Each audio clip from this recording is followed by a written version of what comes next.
Hey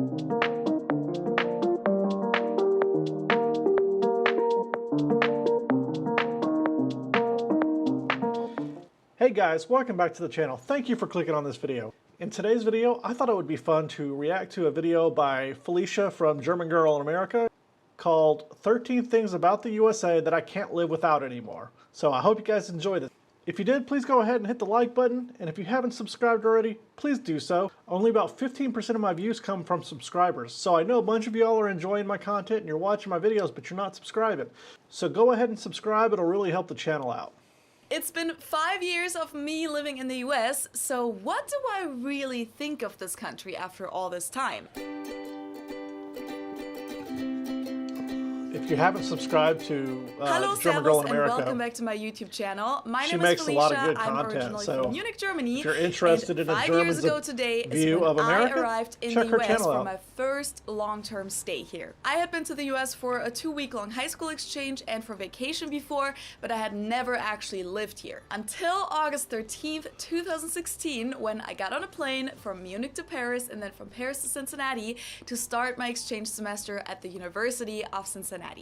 And what was supposed to be just a 5-month-long stay turned into me coming back over and over again on different visas until I received my green card in September Not a lot of people 2019. would If you stay want in to learn more about Cincinnati. me winning the green card lottery, I'm gonna link the videos about that down below and also up here. Since that day 5 years ago, I haven't been in the US permanently. I spent a little over a year in Germany during that time too, but I still consider this my 5-year US anniversary, and I think this is a great occasion for a recap. Which is why I want to share 13 things, since today is August 13th, about the US with you that I don't want to live without anymore after living here for 5 years. I also made a list of things that I still can't get used to here in the US after all this time, which might be an even more interesting topic even, but I figured it would sound a little snooty to celebrate this anniversary by basically listing all the complaints I have. So I'm sharing the positive things with you guys today and then giving you the other side next week. Oh, and if you follow me on Instagram or watch my YouTube stories, you probably know that I'm actually in Germany at the time that you're watching this, but I'm recording this here in Cincinnati right now. Number 1 on my list of things about the US that I don't want to live without anymore is air conditioning. As you guys know, it's pretty normal in the US to have air conditioning in buildings, whether that's stores, public buildings, or private homes. It gets so more hot modern here buildings even in the have summer. central air I mean, conditioning, I know it doesn't usually, sound like it, where but the air 85 gets degrees circulated without through these AC air vents is that you'll find quite in every warm. room. Now, why is this so special? I For do those miss of you air who don't know, conditioning. in Europe and actually in most countries of the world, it's actually not standard to have air conditioning inside of buildings. Now, in one of my pretty early videos, I actually said that I wasn't a big fan of central AC, and many of you guys commented that I wouldn't say that if I lived in a hotter area. Now, first of all, Cincinnati does get extremely hot and especially humid in the summer. This year it's been fluctuating a little bit more, but usually from about April to September, it's 80 to 90 degrees almost the whole time with a really high humidity, which often makes it pretty hard to deal with. It'll get over 100 degrees a lot too. 80 so to like 90 around degrees 38 isn't degrees hot. Celsius. Go live in now, Texas of course, without we air also have cold conditioning. winters here, but it's not like we don't deal with the heat here at all. If you look at the longitude, Cincinnati is about the same level as Ibiza in Spain or Sardinia in Italy. The reason why I said I didn't love central AC back then was because when living with other people or in public buildings like at a university, Americans often really overdo it with the AC. Instead of setting the temperature to a normal average room temperature inside that would already feel cold compared to the hot summer air outside, it often feels like an actual fridge inside. I'm not kidding, people often set it to like 16 to 18 degrees Celsius, I love it cold. like around 63 degrees Fahrenheit, I crank which down my to me AC. is just as inconvenient as Now, the outdoor temperature. nobody's sitting just at the the 60 other degrees. extreme. That's Plus, you usually wear short summer I mean, you'd clothes have during like that a time, $800 and it's pretty annoying to heating always bill, or basically you'd have have like to an carry a $800 sweater with electricity you bill. in the middle of the summer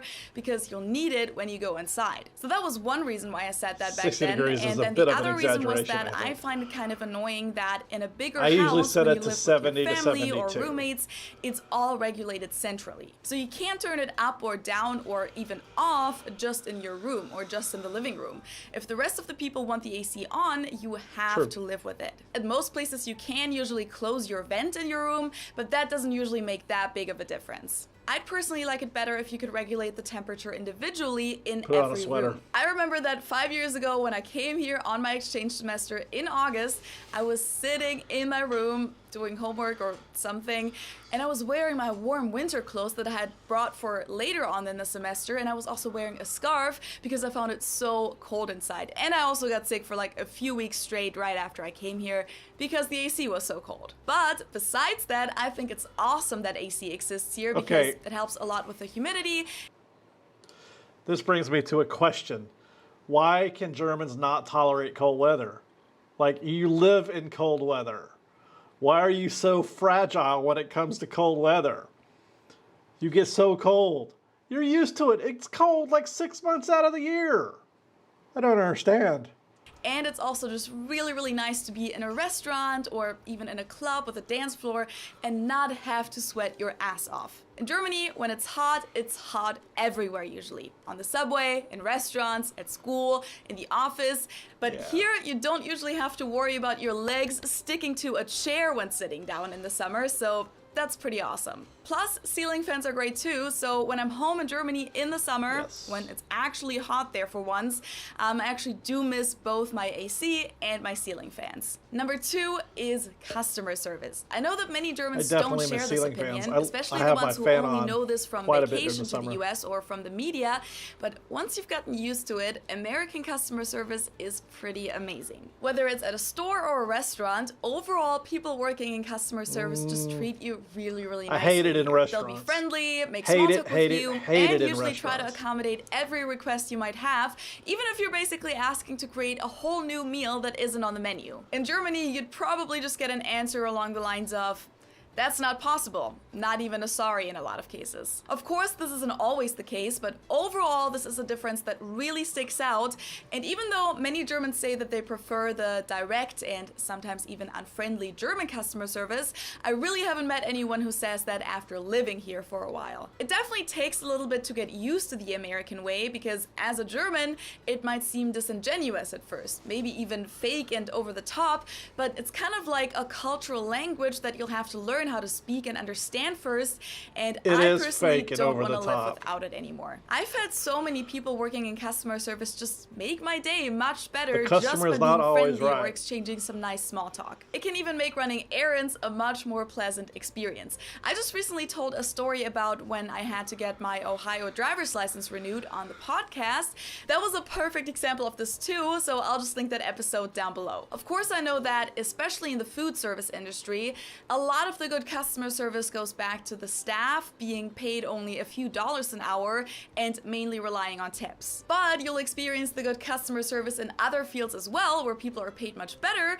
So I would argue that it's much more than just the tipping culture. Another cool thing about the US is that there are so many entrepreneurs and creatives in this country that you can learn from. Next point on my list is convenience. I feel like this one is a pretty obvious one, but the US really is the country of consumption and convenience. You need some milk, a new bathing suit, and a new lamp for your living room. Just go to Walmart or Target or any of those stores and you'll find everything in one store. Plus, there's most likely also going to be a Starbucks in there too. You're in a hurry, but you need to stop by the store for a couple things. And you can do it on a Sunday too if you're check out the self-checkout machine, and usually you don't even need to bring your wallet, just pay with your phone. If you realize at midnight on a Sunday that you're out of tomatoes, no worries, just go to the grocery store. Many of them don't close until 1 a.m. or never.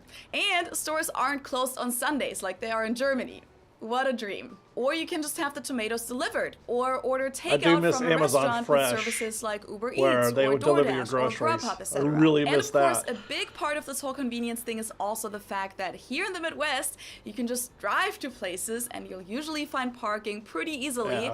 And the parking spots are huge compared to Germany, and so are the streets. Driving here in Ohio is just so relaxing compared to driving, and I think her 13 parking reasons are more like 20. Is it environmentally friendly? Definitely not. Is it convenient though? Unfortunately, yes. Along with the big streets on parking spots also goes the fact that there's just a lot more space in this country than in Germany.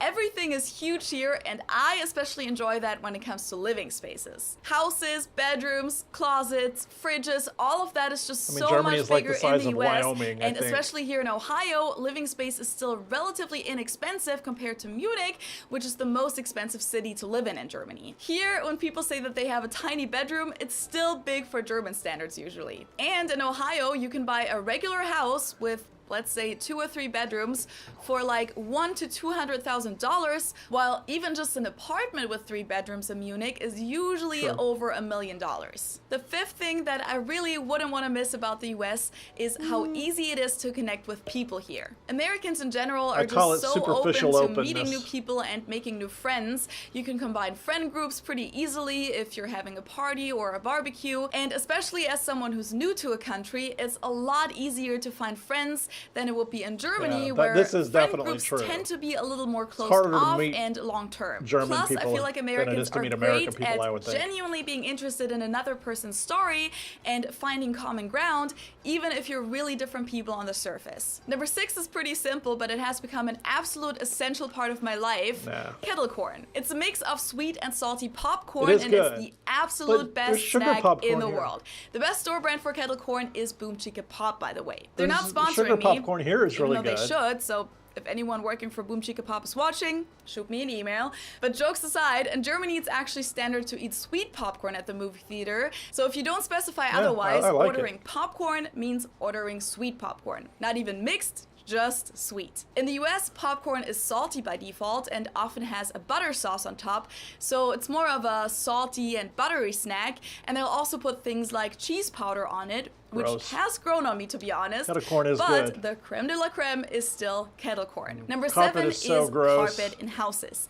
It's a lot more common in the US to have carpeted floors in the living room, but especially in the bedrooms, than it is in Germany. In Germany, that's a rather outdated thing, and you won't see a lot of houses with carpet anymore these days. You'll mostly find hardwood floors there, parquet usually. And that's because most Germans prefer hardwood floors, and nowadays a lot of Americans do too, but I love how common carpet is here because I just find it so much more cozy to wake up in the morning and walk on soft, fluffy carpet rather than walking on cold and slippery hardwood floors. One big thing that I'd like for Germany to adopt, so this is my official request, Germany, is the amount of pools that you'll find here in the US. A ton more pools. Not just private pools that you'll find in someone's backyard, but here. Neighborhood pools or pools in apartment buildings. That's not a common thing at all in Germany, but here, if you live in the suburbs or a more residential neighborhood, it's super common that there's a public pool that everyone living in the neighborhood can use. And many apartment complexes have a pool too, kind of like a hotel. There are even student apartment buildings with pools here. And needless to say, in the summer, that's just really awesome.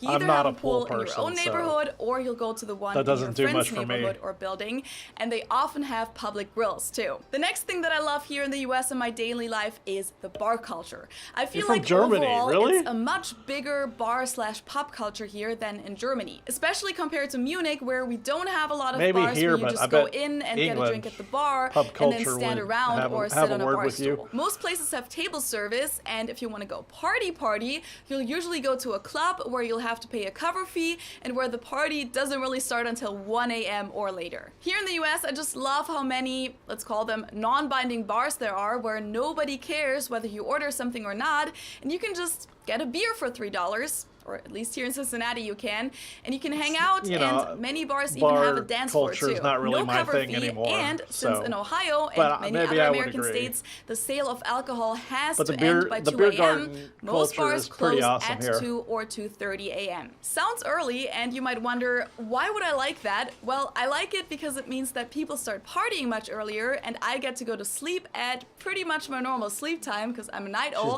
and I don't have to ruin the entire next day like in Germany, where you often stay out until 6 a.m. or later because the party doesn't even really start until late at night. Plus, going out here is much cheaper since a lot of the bars simply have a dance floor and you don't need to pay a cover fee, so it's more flexible, better hours in my opinion, and a lot cheaper. Plus, I like the music much better too. I'm not really into EDM, and in my opinion, Germans don't have great taste in music because they don't have a lot of rhythm, so everything is always just boom, boom, boom, like the Maybe. same beat the whole night. I don't know. So I I don't have personally any- just I like don't the have any music here in opinion the on US that. a lot better. Another really important one Ooh, is Mexican food. yeah. With Mexico being right across the border and miss Mexicans Mexican being the food. I biggest miss it immigrant so group much. here, you'll find Mexican restaurants everywhere, which we don't really have in Germany. Now, before you guys comment, oh, but it's not real Tex-Mex. Mexican food, it's Tex-Mex, it's Americanized. Well, first of all, that tastes really good too, but even in Cincinnati, in the Midwest, there are numerous authentic Mexican both restaurants as Tex-Mex well. and I've never Mexican been to food. Mexico myself, but if Mexicans who live here say that it's authentic, I'll believe them. You don't have to travel to certain states to find good Mexican food. It's really all over the country. The next point is something that I've talked about a little more in detail in this video, but I really like the positive mindset in the American culture. This is a generalization, of course, but overall, Americans have an attitude that's much more, let's try it, what could go wrong, rather than Germans who are often more like, why would we try that? Something could go wrong. I could probably like to summarize agree it with like that. I can this. get behind When that. Germans would say, why are you doing that? Americans are often more like, why not? Which is something that I personally just really enjoy because I find it to be a much more supportive environment to be creative personally and live your life how you want to live it and not how other people expect you to live it. I'm pretty sure I wouldn't have this YouTube channel if it weren't for that positive and encouraging mindset here. Number 12 on my list is flexibility, by which I mostly mean that compared to Germany, when it comes to moving or your job, things are a lot more spontaneous and you can decide things much more last minute. I can see that. Like, well, in Germany, it's common that you have to give a 3 months notice to quit your job or being fired. It's only a 2 weeks notice here, even for salary jobs, which obviously has a lot of downsides too, but I kind of like how it makes life a little bit more flexible. Even more so with housing, if you rent a place, it's usually a 1-year lease in the US. If you want to stay after that year, you can usually re-sign the lease for another year, but it kind of encourages a lot of people to move a lot, which again might be perceived as something negative, but I personally like how it's normal for people to move around a lot and thereby keep their lives interesting and keep their options open as to where and how they're going to live in the future. In Germany, leases are usually unlimited and people move a lot less in general. If you buy a house in Germany, you usually plan on staying there permanently or at least for a really long time, whereas Americans often just buy houses and then sell them again after a few years to move somewhere new. And last but not least, a thing that I could have included in my point of convenience, but I felt like it deserved to have its own point on the list, is drive-thrus. One of the most American and most convenient things ever. There are really drive-thrus everywhere here for fast food restaurants, obviously, but also for Starbucks and other coffee shops, pharmacies, banks, so like drive-through ATMs, I never thought of that, drive-through vaccines, which is how I got my COVID vaccine, drive-through convenience stores, or even liquor stores, and apparently there are even drive-through wedding chapels. You can definitely call it lazy, but it's also part of that American convenience that has kind of seduced me in a way. It's just so comfortable to be in your own car, not worrying about what you look like really, waiting in line while sitting down with your own music, but still getting food and completing other errands. And that wraps up my list of 13 things about the US that I don't want to live without anymore after living here for 5 years. Yeah, so I would agree with her for the most part on those things. Those are a lot of things that I do miss too. Air conditioning, no doubt. I guess my two big things would be air conditioning and Mexican food. Those are the two things I would definitely agree with most about with her. Convenience, yeah, I will say America is far more convenient than Germany, but that convenient doesn't always mean better. It just means convenient, you know. Grocery stores and things being open is nice, but you definitely, the trade-off is, well, it's not necessarily a trade-off, but the thing that German grocery stores have going for it is the quality of food is usually much higher. You can buy organic food here, but you don't necessarily have to. And fruits and vegetables and healthy things are a lot cheaper here, it seems to me, than they are in the U.S. So that's kind of a trade-off you get between. It shouldn't be, but that's sort of the trade-off between German versus American grocery stores. Air conditioning, yeah. Now, nobody keeps the air at 60 to 65 degrees. If they do, their utility bill is going to be out of this world. I would keep it between 70 to 72. So that's kind of like my range. And then I might turn it down at night because I like to be cold at night, or like it to be cold at night. So yeah, I think this is a real good video. Felicia always makes great videos. If you haven't subscribed to her channel, go ahead and do so. If you're interested in like a German's take on American things, she does a good job on that. So I hope you guys have enjoyed this. If you did, please go ahead and hit the like button. And in the comments, let me know some of the things that you would agree or disagree with on her video. I think it was a great video, and I like doing these reaction videos. So if you have any thoughts on videos that you'd like me to react to, let me know in the comments as well. If you haven't subscribed to my channel, go ahead and do so and hit the bell icon so you get noticed when I post new videos. And guys, until next time, I'll see you later.